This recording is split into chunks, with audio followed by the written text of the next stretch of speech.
Welcome to Our Burning Questions, a professional learning podcast where we answer your most compelling questions about teaching, serving, and supporting multilingual learners. I'm your host, Jasmine Coaxum, and through our talks, I look forward to bringing the methods, philosophies, and stories behind teaching multilingual learners to light. Let's get into the show.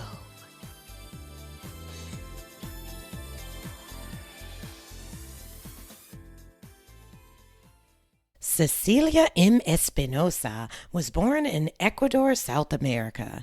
Before completing her PhD, she was a teacher assistant at a preschool, a bilingual multi-age K through second grade classroom teacher, and a director of a K through 8 dual language program in Phoenix, Arizona. Cecilia is currently a professor of early childhood and childhood education at Lehman College, CUNY.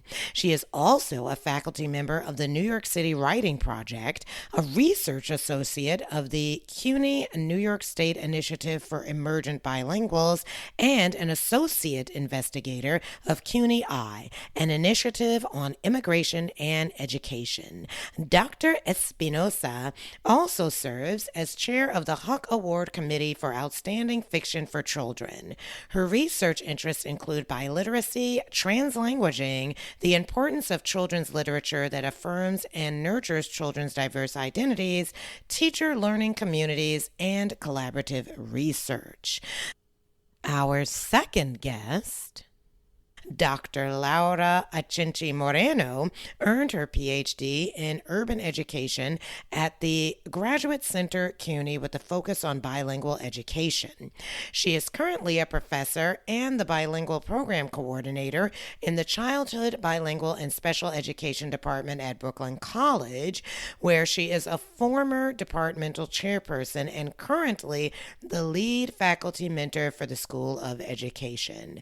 Dr. Ascenzi-Moreno's research is focused on the literacy development of emergent bilinguals, the literacy assessment of emergent bilinguals, the development of teacher knowledge, and how these intersect with equity. Okay, so welcome, ladies. It's really a pleasure to have you on the Our Burning Questions podcast.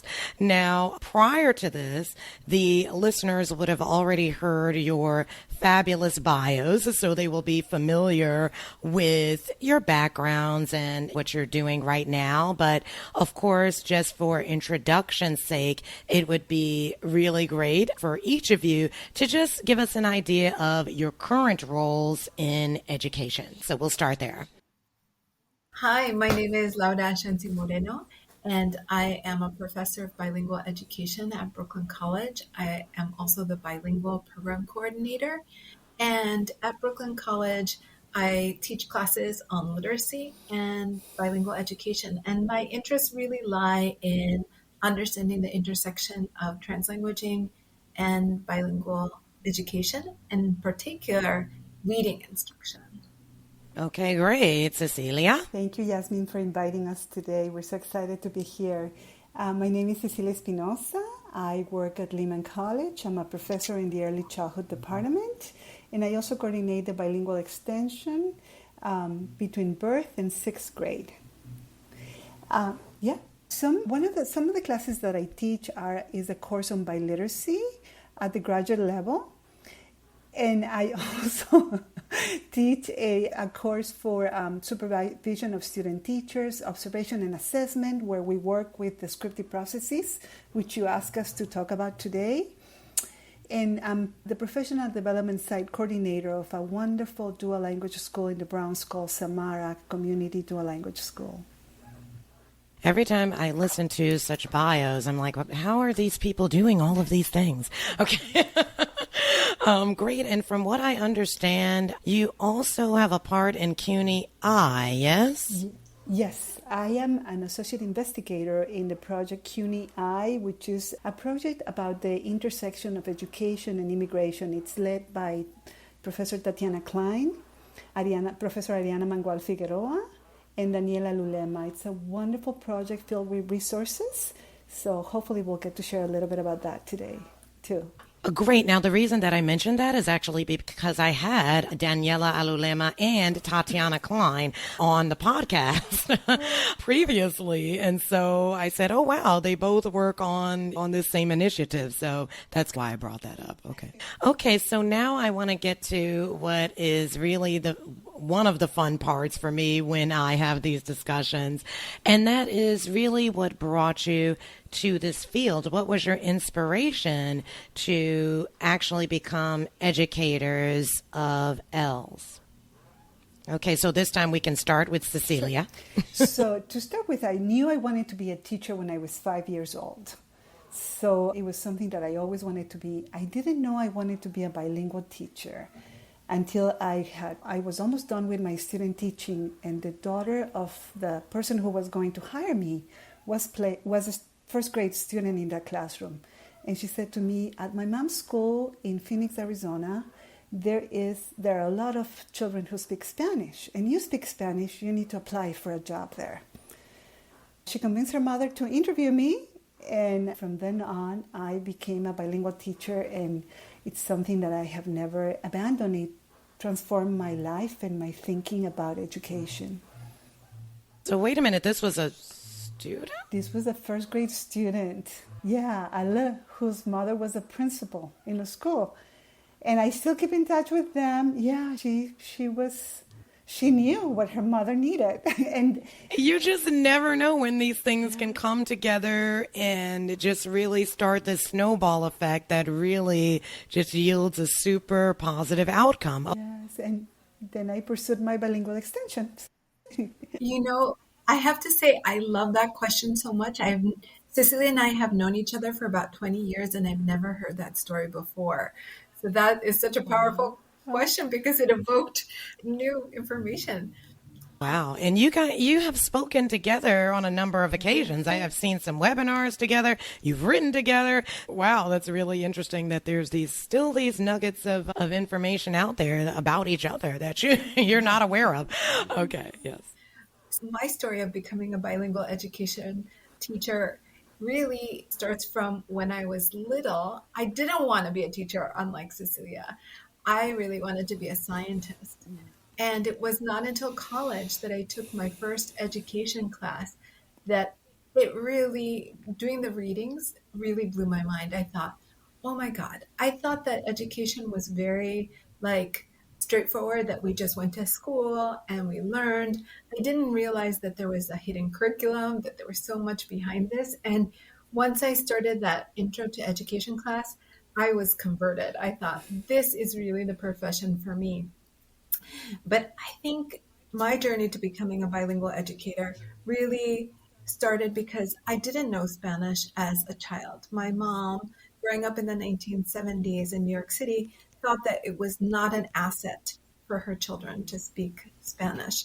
And so when I was in high school and in college, it really dawned on me, how could it be that my whole family speaks Spanish and yet I don't? And so I really threw myself into it. I started taking classes. I told my mom. She started speaking to me in Spanish. I went and lived in Bogota with my cousins.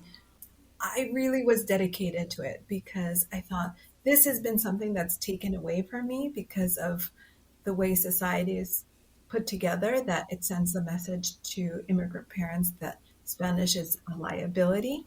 And it is part of my identity. So when I became a teacher, I had already started my journey into Spanish. So it just came together naturally because I felt that children like me who grow up in New York City shouldn't be in that position where they have to give up their Spanish. And for me, just like Cecilia, my life was transformed by it. I think that becoming a bilingual teacher brought me closer to myself and understanding who I am, brought me closer to my mom and her family, my identity, and it's brought me closer to the Latinx community. So it really has been an incredible journey for me.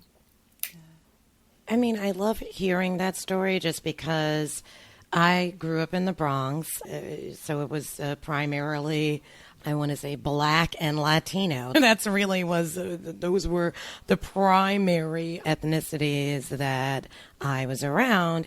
And I would definitely run into have classmates that were Puerto Rican or Dominican, and then they didn't speak Spanish, and I would be really shocked by that and not understand it, right? So, of course, as a child in like elementary or junior high, you're not getting any of this or really understanding what's really behind the fact that someone from a Spanish-speaking country or whose background is that of a Spanish speaker, doesn't know that language, right? And so all of this really coming to light now is great, and it's primarily what your work focuses on, right? In terms of looking at having this multilingual repertoire as a strength that really needs to be explored. So let's go ahead and move forward into that. So I want to talk a little bit first about translanguaging, okay, about this idea of defining translanguaging. Now, through my research for this episode, I found out that it was first used, this term translanguaging was first used as a Welsh word in schools in Wales in the 1980s. I had no idea that was the case, but, it became popularized, obviously, in the early part of this century. So when you define it in one of your previous webinars, which is titled Using Translanguaging to Center Emergent Bilinguals in Literacy Practices. This webinar was back in 2021. So when you are defining it, you use these really powerful words like dynamic, flexible, multimodal, semiotic, and purposeful. And this really paints a clear picture for me in terms of shifting from the idea of different languages as separate modes of expression to the idea of fluidity of communication, which is really at the core of why we're actually speaking, right? To communicate. For our audience, can you talk about how the projects or the processes that you empower your teacher candidates and practicing teachers with actually exemplify this concept? So I'll start with that answer. In my classrooms, in my biliteracy class, I start with the idea that we're going to open up translanguaging as the norm in our class. So from day one, I create invitations. I understand that as the professor, I can be a language policymaker, and I want them to think of themselves as also people who are language policymakers. So creating those spaces right from the start. And it's really interesting. For some of the students, they say to me, this is the first time anybody has ever invited me to bring my entire linguistic repertoire to the classroom, to a college classroom.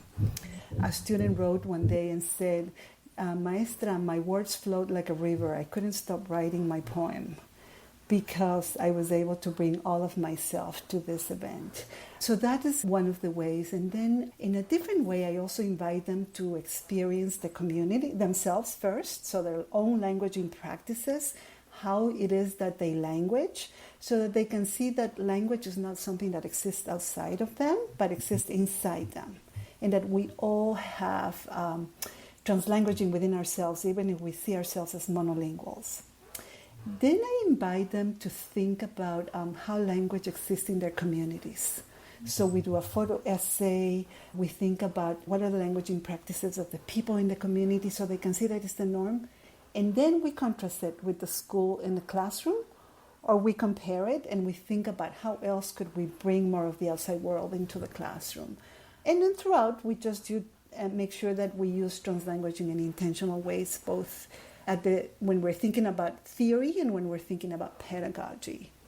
But I think that for our students, in connection to what Lara was saying before, and something that I noticed when I first encountered that bilingual school in Phoenix, Arizona, is that the Spanish that the students brought wasn't highly valued.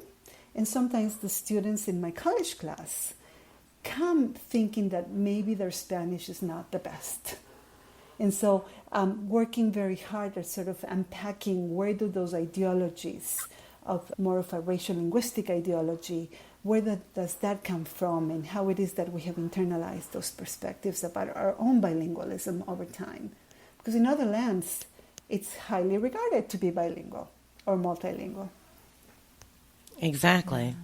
Exactly. Okay. And so, Laura, would you like to add anything to that? I'm taking notes on Cecilia because Oh, you're so sweet. so one of the things I've been thinking a lot about lately is that translanguaging needs to be within a landscape of expanded literacies. Because if we just apply it to not traditional print-based literacies, then we're really just doing translations. And we really want to get away from translanguaging as being thought as translation. We want it to be exactly what you said, dynamic, expansive, creative, tied to multimodal repertoires and semiotic repertoires. So one of the things that really has pushed my thinking has been a combination of translanguaging and the project called CITE, Computing, Integration, and Teacher Education, which is also within CUNY. That project has been created to support teacher educators to think about how to integrate digital literacies and computational thinking into teacher education. And so what I have really envisioned for my literacy class is a digital literacies project that really spans the whole semester. So what students start doing from the beginning is they create a textual lineage on Padlet. And that textual lineage goes from when they were a baby until now about texts that were important to them. And those texts can be songs, oral histories, movies, comics, etc. And through that, because my students at Brooklyn College are so diverse, naturally they include like stories that their mom told them from, I'm thinking of one student from Haiti, or Chinese students will talk about the songs that they sang when they were little, or now when you can see their immigration pattern when they come to the US and the movies that were important to them. Some students put in Frozen, for example, or they put in websites or chat groups that are important to them. So that to me demonstrates translanguaging in the fullest sense, because we see not only their linguistic repertoire, but how their linguistic repertoire is tied to their practices. So tied to the communities they belong to and tied to non-traditional literacies. So I can talk a lot about other activities that they do. For example, they look at their Instagram and they create kind of a Jamboard or Padlet about the different sites that they go to, and they look at themes, like what are these sites telling you? What are some themes that you see in there? And again, it's very natural because people have multilingual practices that are tied to their culture. So it brings it all in. And I think what students at the end of the semester, they said, oh, we need more of this. We really need more of this because no teacher has ever asked us about our lives outside of college. And I think we need to expand that in order to understand our students, because teachers, if we're going to teach literacy, we need to expand beyond traditional print-based text, which is important and I love. And I always talk to my children, you need to read. But there's other content in other places that is extremely valuable.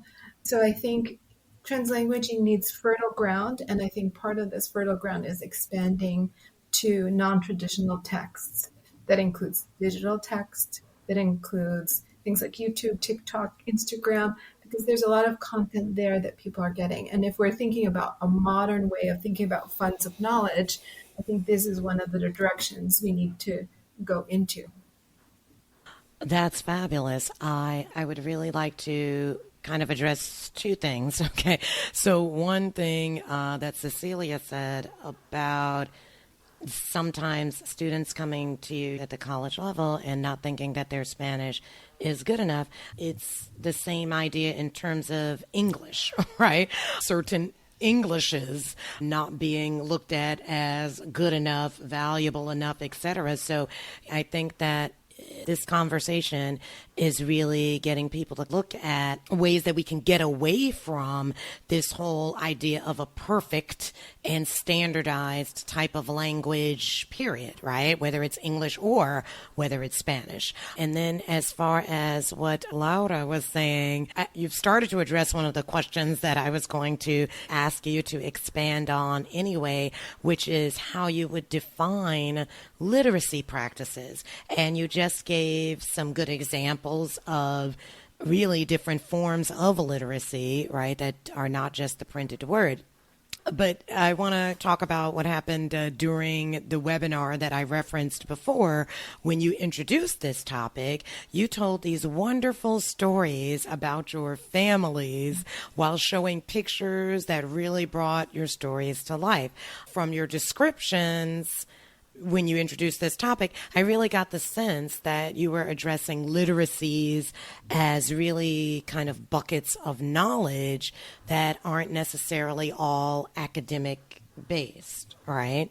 And I'm thinking, I just wanted to get clarification. Is this the model that both of you provided on the webinar with these personal stories, the photos, etc.? This is what would be expected from the teachers who really want to invite their students' voices as focal points in their classrooms and to really draw on their multiple literacies.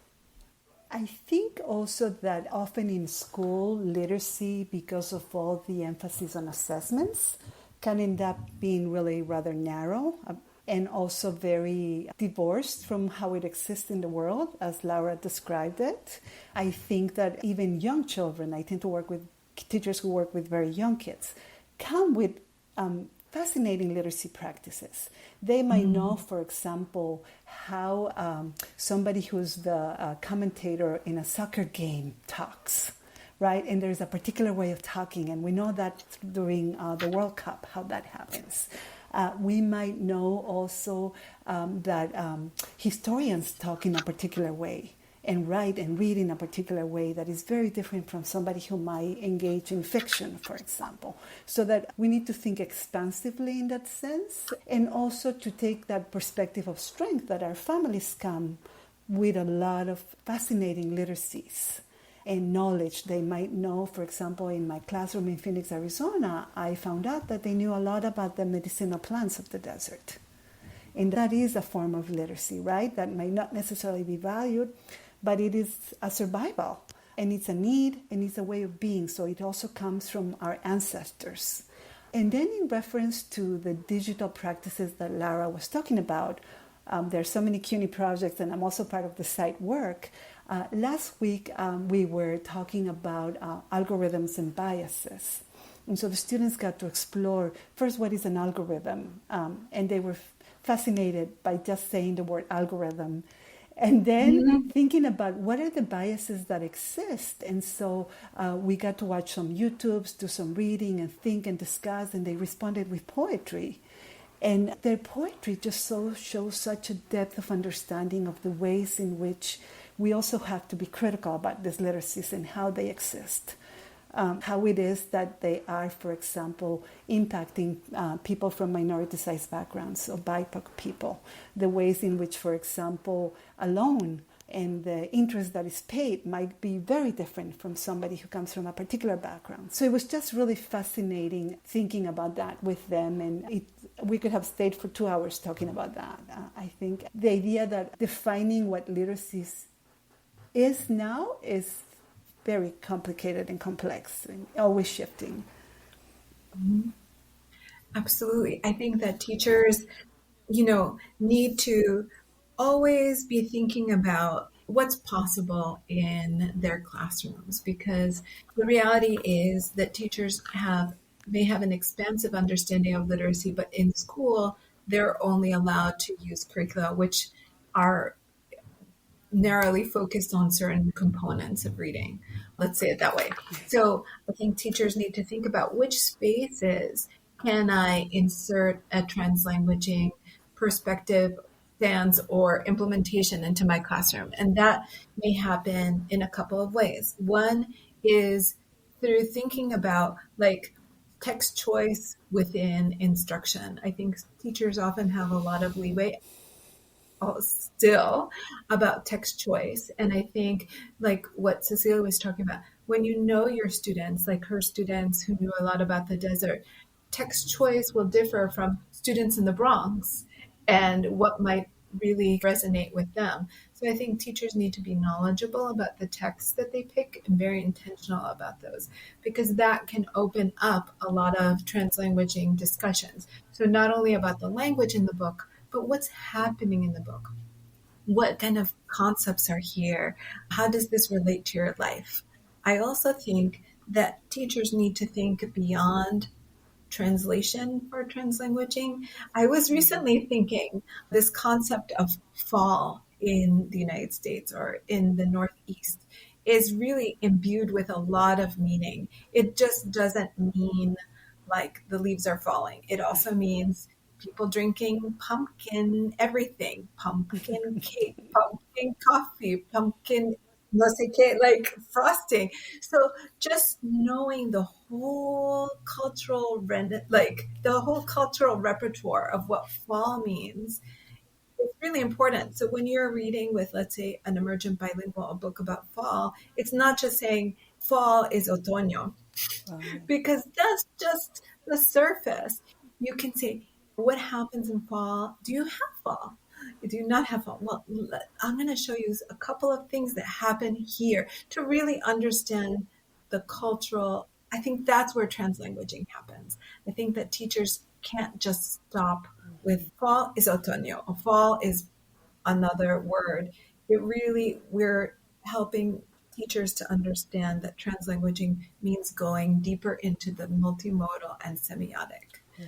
Um, yeah, when I think about like how can I assist teachers, it's I really want teachers to think of translanguaging as not some lofty thing that they can do when the curriculum changes, but what they can do now, whether that's in a small group and therefore really thinking complexly about the concepts of language and how it's related to their linguistic and other resources, or to think about how they can make shifts in curriculum.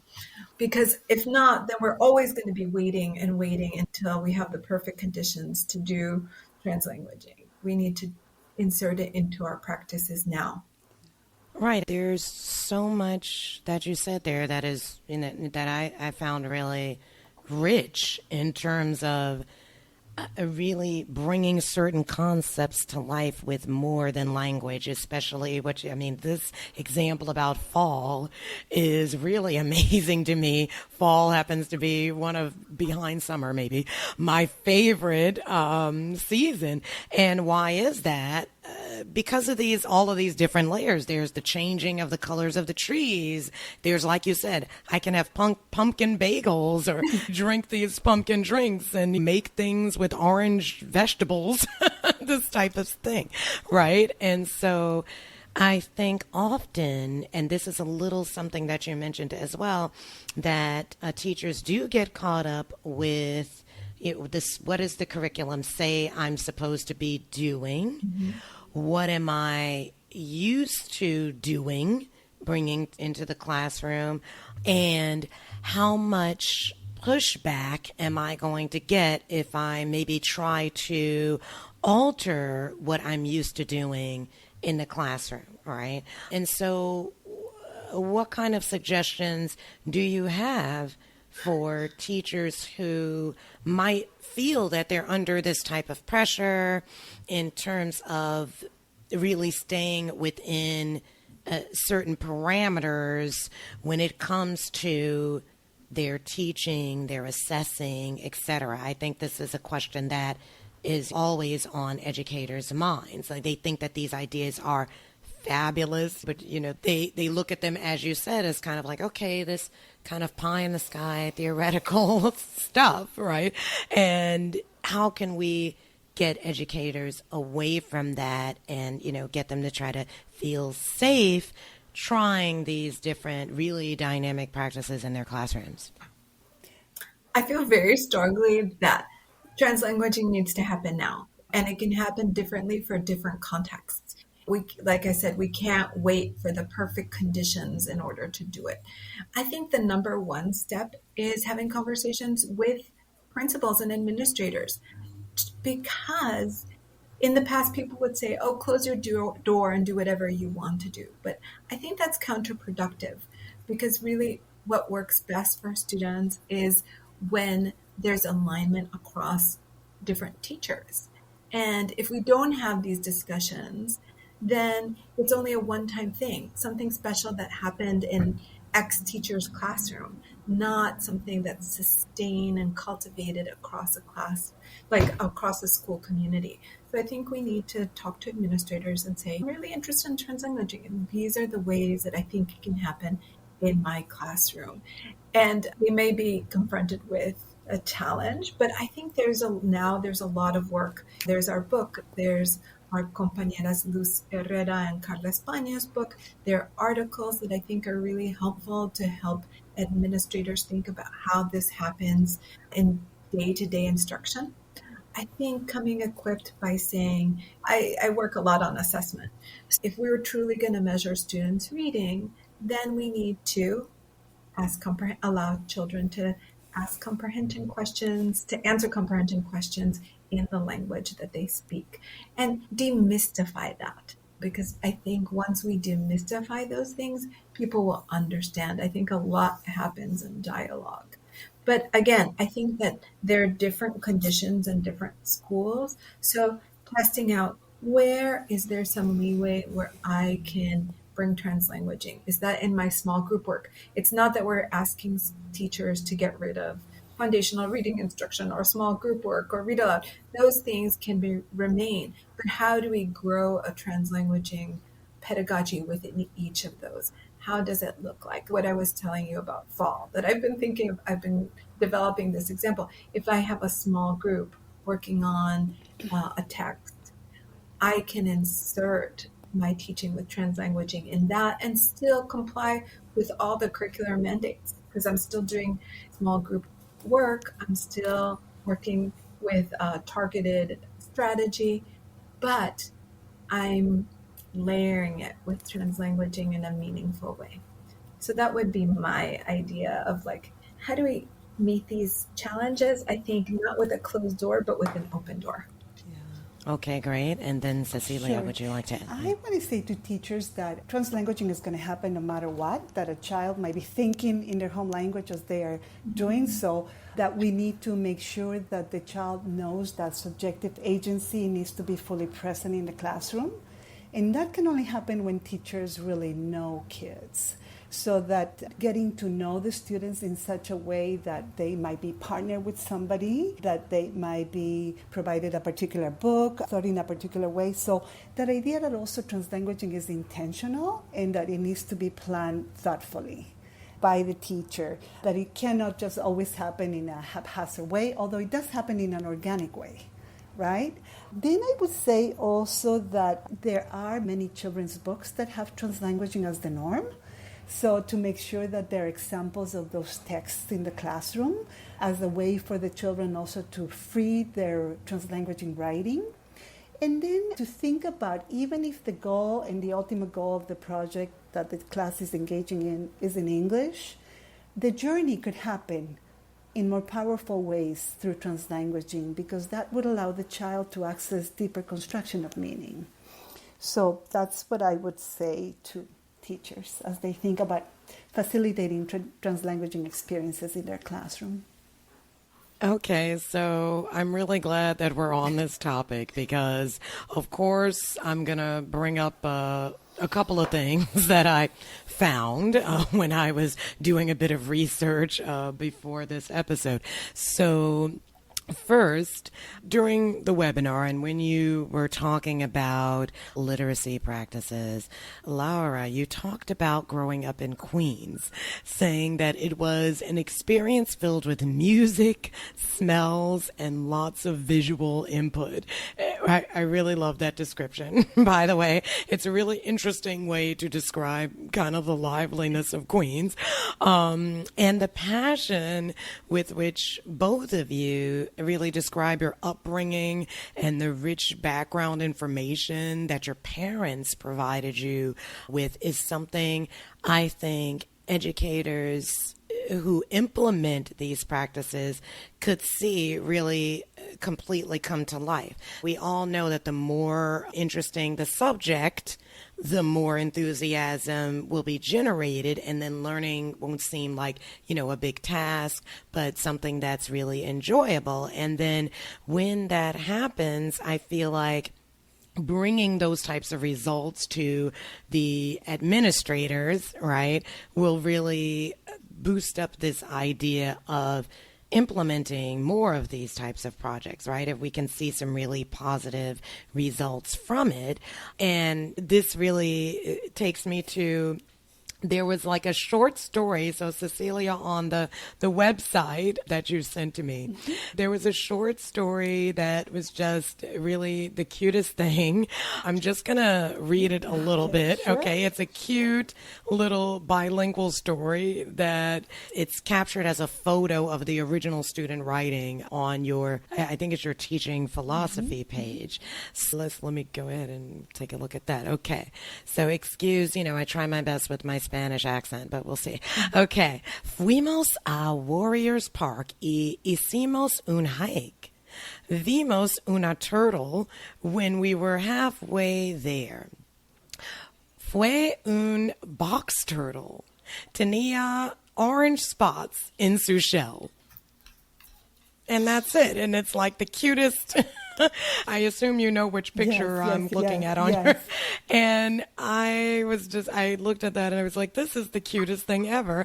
And then I was wondering if you could talk a little bit about how this was implemented. Now, you already said from the beginning, you encourage students definitely that this is the norm, right? Okay.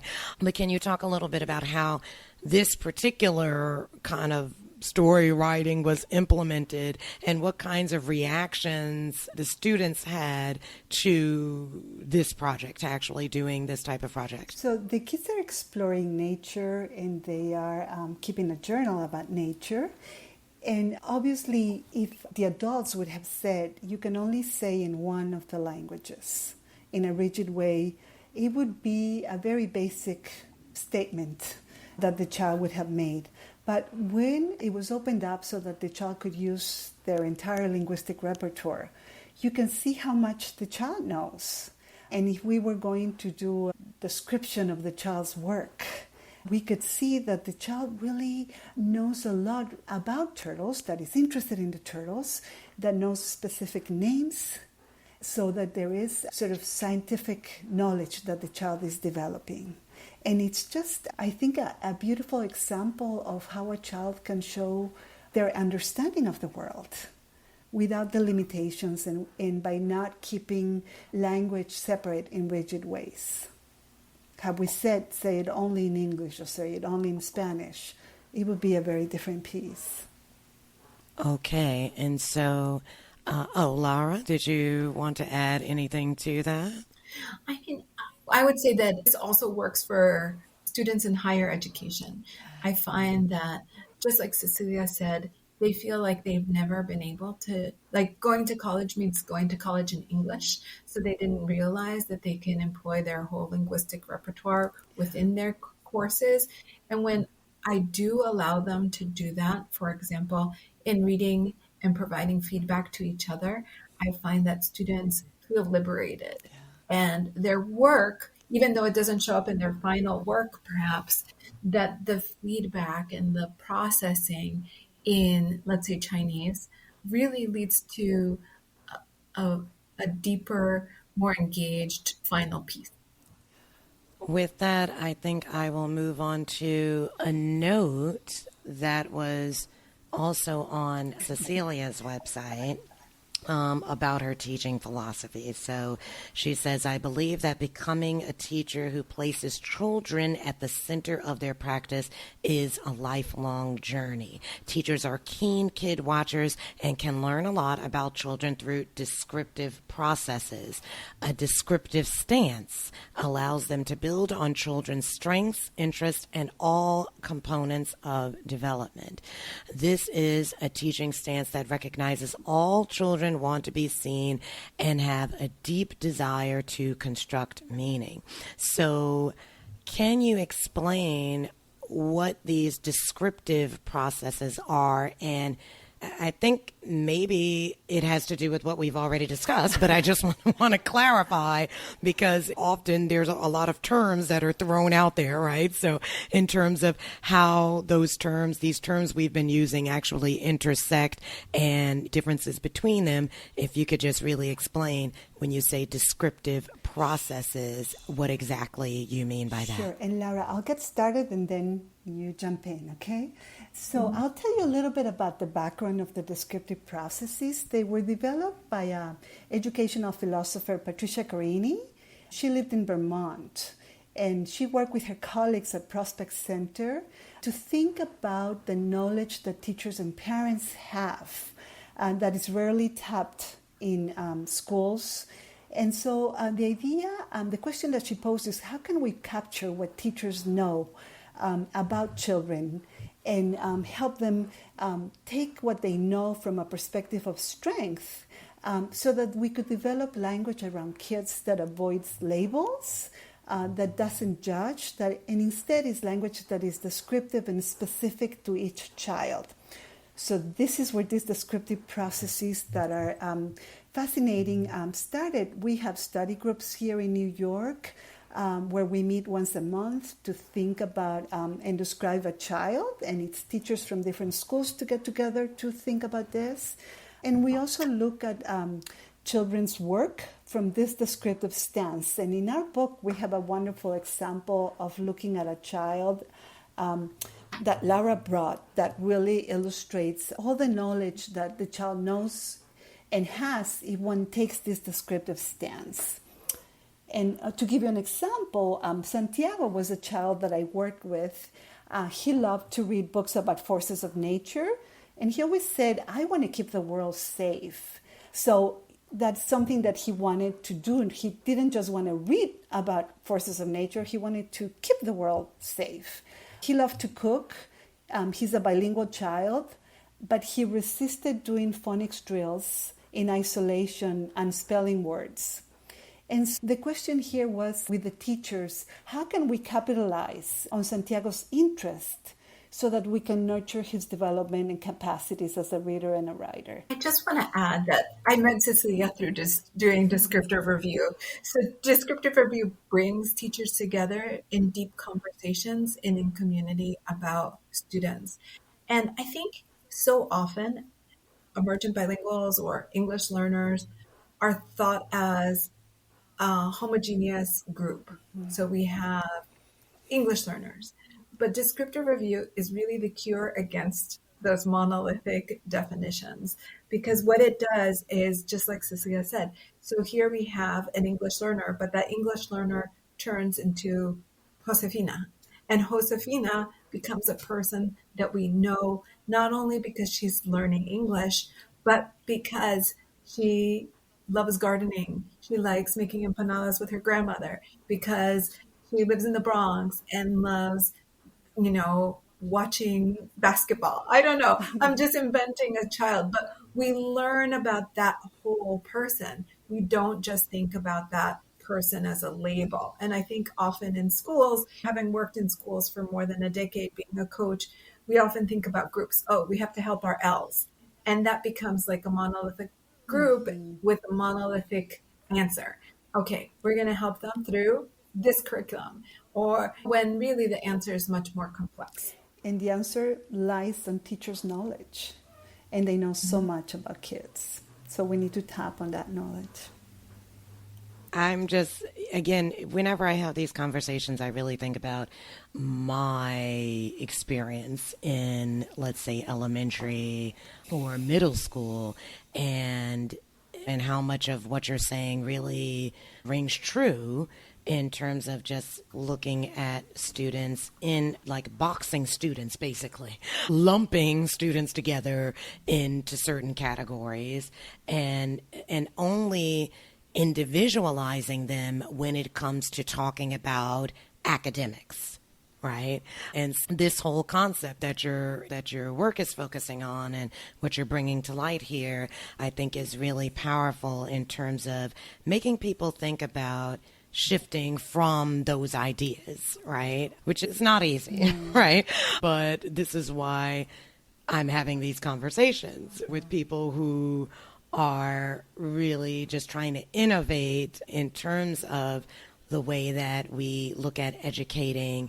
Now, you use this terminology, L's, right? Now, I also, when I was watching your webinar, I saw that you really prefer emergent bilinguals, and there was even a comment about emergent multilinguals, right? And even in using specific language that highlights this as a strength, right? Emergence and coming into something new, right? Emerging, as opposed to, okay, well, you're just going to learn English. You're learning English and that's it, right? And you're not really incorporating all of the resources that you have, right? So, yeah, I really love all of the terminology that we're bringing together and discussing today.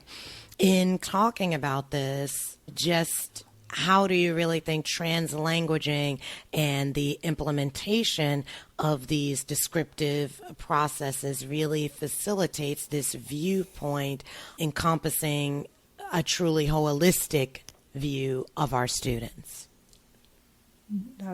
So the way that the descriptive review works is that you have a group of people who really mobilize around a question, a burning question that a teacher may have. That's one idea, or it may happen by looking at a span of a child's work. So let's say you have a question such as, how can I teach, I'm just going to think of a name, Simon, how to connect with text and comprehend them. And so what the teacher does is then collects information, may collect student work, may during their prep actually observe the child, how they engage with adults, how they engage with other children, what interests they may have, what's their tone, what excites them, etc. I think in our book, we have a whole section on descriptive review that's comprehensive, so you could read about the different categories. Once the teacher brings that query to the group and shows the information, everybody makes low inference or non-judgmental observations.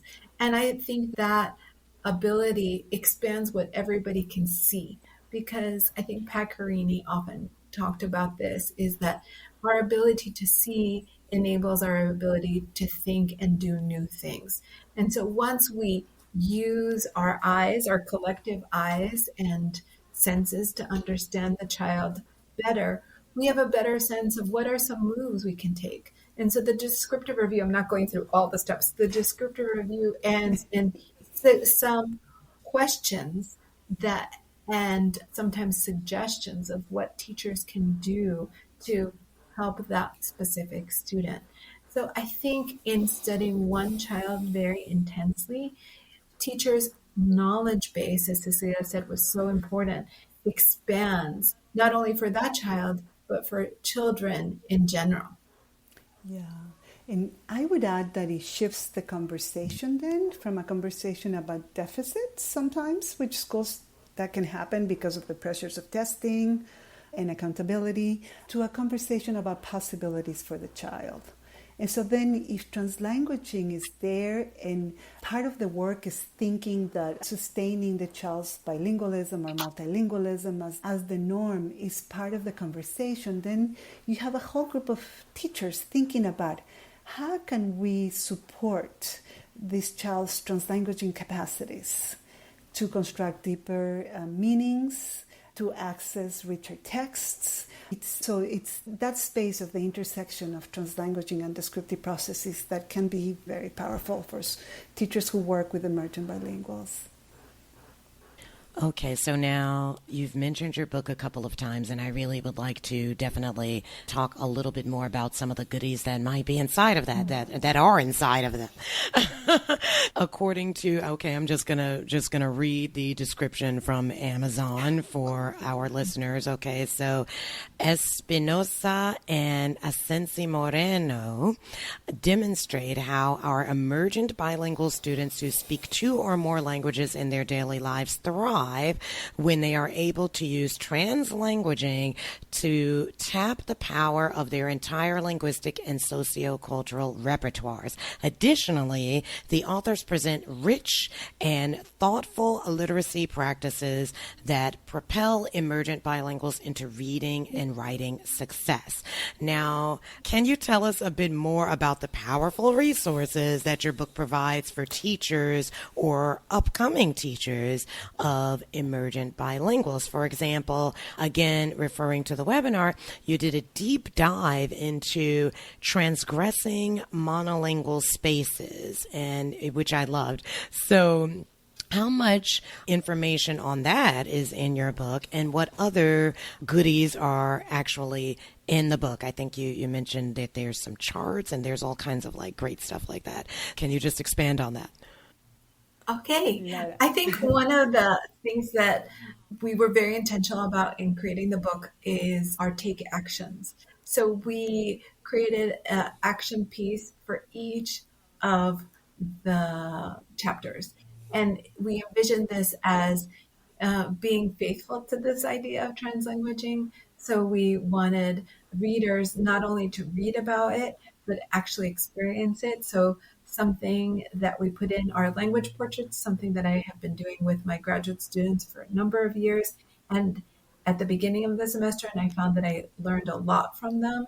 And so that was something that took place. And that's something that I hear a lot from readers, that they've done it themselves or they've done it with their students. I think it's there are a lot of opportunities within our book to extend the reading through engagements, and take actions are one of those components. Yeah, Celia, do you want to sure. talk about something And that you? I add that we also have a section called Into the Classroom. And so in those sections, we bring vivid descriptions of some aspect of related to the chapter where we describe a teacher in action and children in action and in motion, sort of illustrating the possibilities of and complexities of translanguaging. The book also has what I would call deep and complex theory, but it's explained in a tone that teachers have said to us is very accessible. And teachers who are arguing for more translanguaging spaces to become the norm in their school have referred to the book as the lifeline for their argument. I want to point out something else that lots of people don't know, is that there's a online companion piece. We wrote so much, and when we were writing, we really, as teacher educators who work with teacher candidates, we felt really strongly about including a part of the book which would be for new teachers. And unfortunately, when the book was published, we couldn't include those sections because it would have made the book too long. So if you do purchase the book, you'll find that if you go to the online portion, which Scholastic has access the companion website, there's a whole section for new teachers. So what is Writer's Workshop and how can it be adapted for emergent bilinguals? Do you want to tell them? Sorry, tell them about the teacher study group at some point. Oh, Yeah. yes. Well, first I want to say that just 2 weeks ago, I forwarded this to Cecilia. I had a former student who said that she wanted to do a piece of artwork and donate it to the School of Education about her language portrait because she felt that her practice was so transformed by the program and in part through the book, and that she wanted to leave something to the School of Education. So I think that is really a testament. It's not lovely. Other thing is there have been multiple study groups, but one study group that we were involved in is here in New York State. I'm not going to say the place because I haven't talked to them, but there was a school district that did a whole year study group with the book, and they read each chapter. At one point, they invited us in so we could talk about our work. And at the end, they invited us for a showcase in which they showed how each person in the study group included translanguaging into their practice. And that was really powerful. So it's so amazing. We often get, and I can't tell you, I never expected this. We get emails from professors, from students saying that the book really put into words in a not cookie cutter way how translanguaging can be part of their practice. And that is really gratifying. Yeah, I was going to say that must be just really empowering to get that level of feedback and appreciation for all of the work that goes into writing a book like this, right? And really just culling those resources for other people to really benefit from. So that's great. Cecilia, were you going to say something more else? than anything, I think that this is happening also because as we started writing the book, we wanted it to be a thinking space for teachers, to try out ideas, to question, to engage in dialogue with other teachers. So to be a space for conversation, not a book that just taught people what to do and how to do it, but to even take it beyond our book. Okay, a thinking space. I love that. Thinking space. Okay.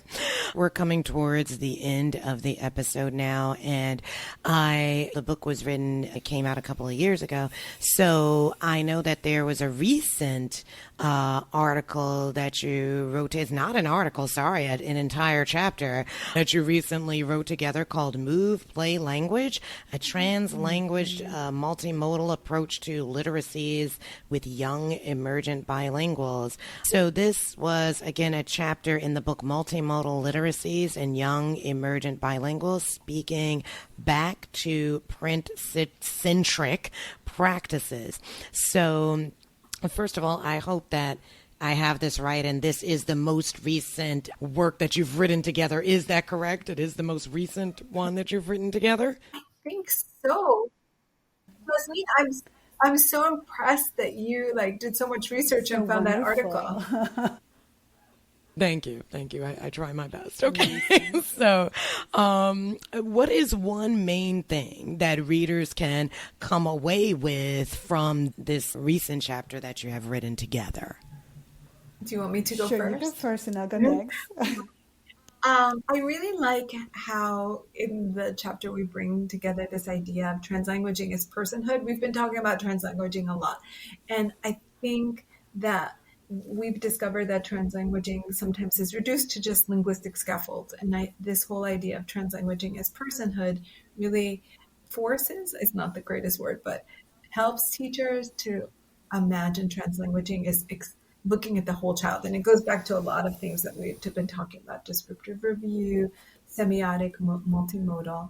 I also think that it shows with early childhood, and Cecilia is much more of an expert than I am on early childhood, but in early childhood, we often don't look at the bilinguals of students and think about how their bilingual lives affects their acquisition of language, literacy. And I think in this chapter is we explore that through play and how students interact with texts and bring in their repertoires into a play space. Okay. Can you repeat that phrase that you used? I really liked it. It was translanguaging as a person. As personhood. Personhood. Thank you. Okay. Translanguaging as personhood. That's great. That's just adding to a lot of the wonderful phrases that the listeners can come away with and kind of simmer on. All right. So speaking of recent work, is there anything that is coming up? Do you have some projects coming up or some articles, books that you would like to share with our listeners? I have a chapter that is coming up with my colleagues Alison Lerner-Quam and Melissa Garcia, and we take a teacher-researcher stance about our practices at Lehman College as we think about ways in which we have expanded our work and have made translanguaging the norm in our work, and then thinking about how we can then take these ideas to push ideas of translanguaging in the college to become the norm.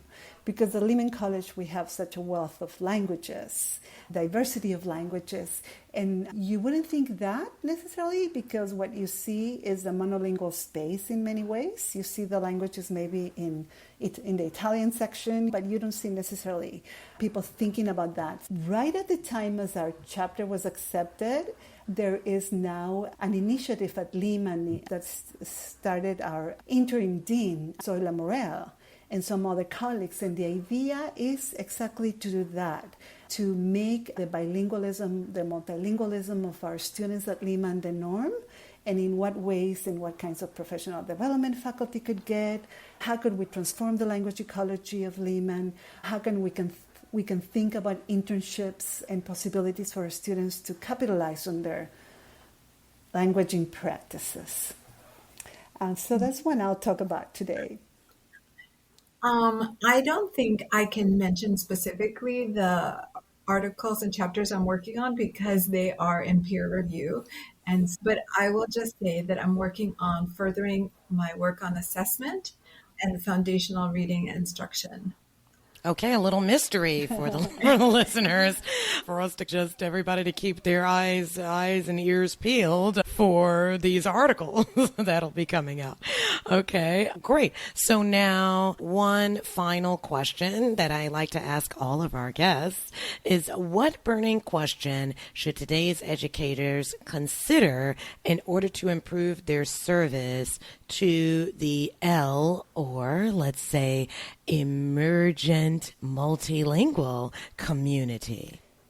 So I would say that I'm going to use Guldi Mohammad's idea. She's the author of the book Cultivating Genius. And I'm going to quote her here. She says, "To teach geniuses, however, charges teachers to cultivate their own genius that lies within them." And so I want to invite teachers who work with multilingual learners to think about what they're doing to cultivate and carve out spaces for their own geniuses and that of their emergent bilingual students. That is fantastic, and I'm going to just leave it there. Thank you so much for being a part of the Our Burning Questions podcast, and we look forward to future work from you ladies. Thank you. It was such a Yasmin. pleasure. Thank you so much for inviting us. Thank you so much. Thank you. Thank you. Thank you for tuning in to Our Burning Questions, produced by Mid-State Auburn at OCM BOCES. If you would like to learn more about today's guest or any of the resources we discussed, please visit Mid-State Auburn's webpage at ocmboces.org. That's ocmboces.org. Join us next time, where we hope to answer more of your burning questions.